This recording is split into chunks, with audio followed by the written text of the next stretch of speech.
જય માતાજી, જય બાબા રામદેવ પીર. અને અત્યારે વાગ્યા છે સાંજના 4:15 થઈ ગયા છે. તો કે અહીંથી ઘડિયાળ તો સેટી પડશે, નહીં દેખાય, મને તો દેખાય. આ કેમેરામાં ઝૂમ ન થાય એટલે તમને ઝૂમ કરીને ન બતાવી શકું, કારણ કે આપણો કેમેરો જરાક બહુ એવો હેવી નથી, મીડિયમ છે, એટલા માટે. તો અત્યારે લગી છે ને લાઇટની વાઇટ જઈને બેઠા, પણ લાઇટ કાંઈ આવી નહીં. નકરી પાણી વાળવા જાય લાઇટ ન આવી. બપોર 12 વાગે હોય છે, નકર વળી 2-3 વાગ્યા લાગી હોય, પણ આજ તો વહી ગઈ વહેલી. અને અહીંયા જો નવરા બેઠા પાડા રમાડે. જય માતાજી, જય બાબા રામદેવ પીર. નવરા કાંઈ નતા, મરસું ખાંડતી હતી બેઠી બેઠી. મરસું ખાંડી વેર્યું, હવે હે ને ઢોરા ફેરવાના. હવે અઠવાડિયું નહીં ખાંડવાનું? અઠવાડિયું તો 6-7 દી નો 8 દી મેં કાદો ઓછો રે. હવે કે ઢોરા પાલે એમાં ટબુ તરસી થઈ જીપડી કાઢી દે. અહીંયા હું આમ કહેતો ક્યાં આવું કાં થઈ ગયું? આ એને ખરી રહ્યું ને એ ડોડીને આમાં જ કરતી કેમ આવતી છે ના ઇલા આ મેલ હોય ને શીંગડું નાનકું હોય ત્યારે આમ ઝીણકું એવડું એટલે પછી ફરતી કે મેલ સોટી ગયું, પછી શીંગડું મોટું થઈ જાય, પછી પીંગળા વળી જાય. નનકા છોકરા તમે જોઈજો, નનકું છોકરું હોય ને આને વધારે ખાડા નથી દેખાતા. ના કે અહીંયા રવાડી ખરી જાય વાળ એટલે ખંજોરે પગ રહ્યો ને લઈને આમાં જ કરતી હોય. કે બી સોપડી દીધી, ઈતડા બીતડા કાંઈ હે નહીં તોય ઘી સોપડી દીધી એટલે અખવાઈ જાય.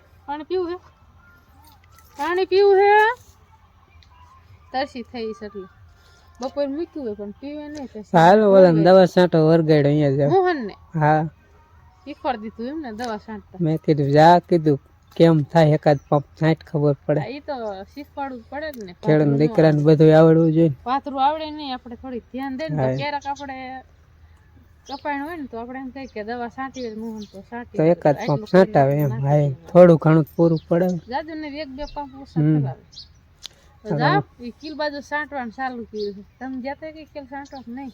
એક પંપ તો હું છાંટી બીજો એ છાંટે જો છાંટે.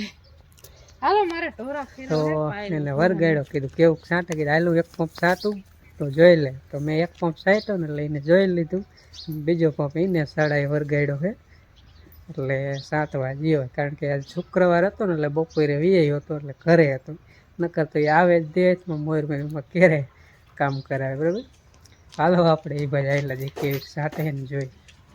વાહ મોહન વાહ, જો એરું આવડું થઈ ગયું છે. એટલે મોહનભાઈ અમારે દવા છાંટવા મોહનભાઈને વરગાડ્યા. કેમ થાય મોહન? હે કેમ થાય? વજન લાગે? મજા આવે? થોડોક લાગે.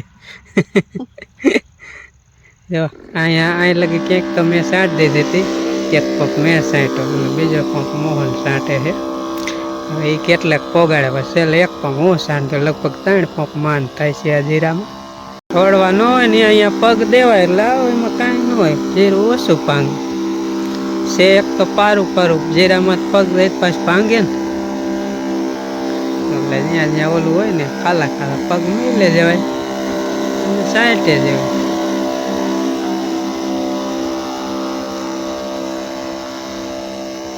જો કે મોહનને દવા છાંટવતોય નથી, પણ આ તો કીધું હે ને ખેડૂતના દીકરાને બધું આવડવું જોઈએ. એટલે મોહનને અમારે જો વાળતા આવડે, નીંદતા આવડે, પાણી વારતા આવડે, પાવડેથી ધોરિયા બાંધવાનું એ આવડે, એ બધું આવડે. એટલે કીધું આપણે હે ને ક્યારેક આવી રીતે દવા છાંટવાનો અડધો પંપે છેલ્લી બાકી છાંટાઈ હોય ને એટલે એને આવડી જાય એમ. કારણ કે આગળ જતા તો ભણીને તો કદાચ સારું ભણે અને નોકરી મળે તો જુદી વાત છે, નકર છેલ્લે તો ખેતી તો આપણે ખેડૂતના દીકરા છે એટલે ખેતી તો આવડવી જ જોઈએ, આપણો જે ધંધો હોય. તો એટલા માટે મોહનને કીધું તું હે ને એક પંપ છાંટ એટલે અનુભવ થાય થોડોક, અને મને ખબર પડે કે કેવું આવડે છે એમ. આમ હાઈલો આવે દવા છાંટતો ઘણા કોમેન્ટો કરશે કે મોહનને દવા છાંટવા વરગાડ્યો, તો મોહનને શીખવું પડે.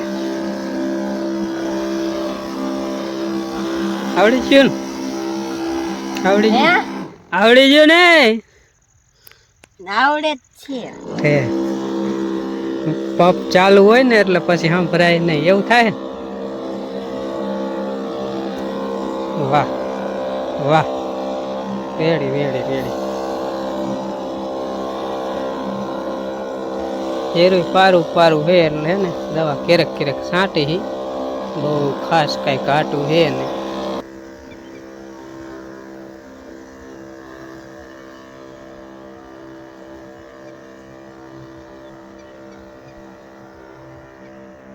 મોહને પંપ ફાઇનલી ફાઇનલી ફાઇનલી ખાલી કરી નાખ્યો કેમ થયું એ દુખી એક પંપમાં હું દોરે તાર બાપો વી પંપ સાટ નાખતો તોય નથી દુખતી પહેલી વાર સાઈટો ને એટલે દુખે આમાં હું તે પેલા જીરું હતા ને એક કોક દિન 25 પંપ ઓલો આપણે દાંડિયા વાળો આવે તમે સાચતા હોય જ્યારે હોય ત્યારે આમ દાંડિયા વાળો પંપ આવે અહીંયા દુખે આમ દાંડિયા મારી મારી આમાં ખાલી આયલું જાવ મેં એક પંપ સાઈટો તક કે આ દુખે મોટો આવે હું 20 લીટર એમાં એટલો જ વજન હોય એમાં બધું પિત્તર નું આવે એમ બાટલો ને એવું આમાં એવું કઈ આવે એટલે એવું છે અમારે મોહન એક પંપ સાઈટો હતા કે ખંભો દુખે લાય બીજો હું સાતું બીજું હું ભરી દે તમે કયો હોય મારે સાંટવા જાવું ભર દે હાલ સાટી તાર જેવું કોણ થાય ઈ ની કે માર જાવું સાંટવા એમાં એવું હે એક 6 કેરા હે ને તે મોહન ને સાંટવા કરું ને તો એ 5 જ કરે એક કેરા હારું બીજો ફરવો પડે એટલે હું જઈશ એમ કહે પારે તગડતા હાલું ફર લવાય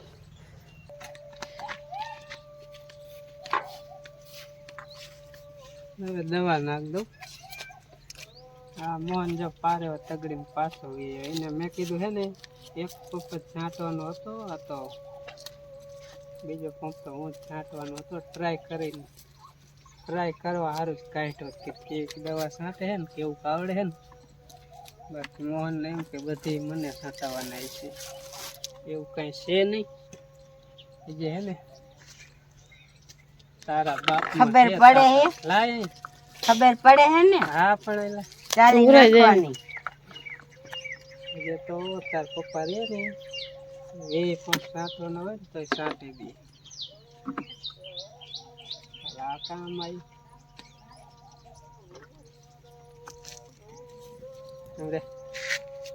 દવા કેવાય આ તું રેવાય ચાલી નાખવાની આ ચો કદડા જેવી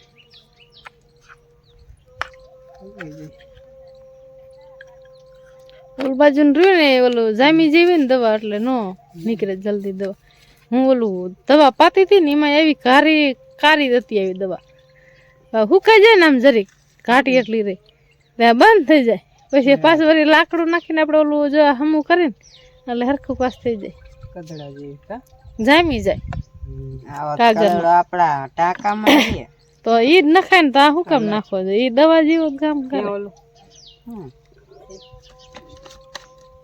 એ ઢાંકણું ગોતે છે સેલો પંપ છે સેલો તેણે જ પંપ થાય અને તે હે ને હાથ પગ ધોઈ નાખજે દવા એક પંપ છાંટ્યો ને હા હાબુ લઈને હો હાબુ લઈને શરદી થઈ જાય બીજું કઈ ન થાય એમ આ દવા શરદી થઈ જાય જાતી જ નથી હોય જ જાય ને કોને કીધું ન હલવાઈ ગઈ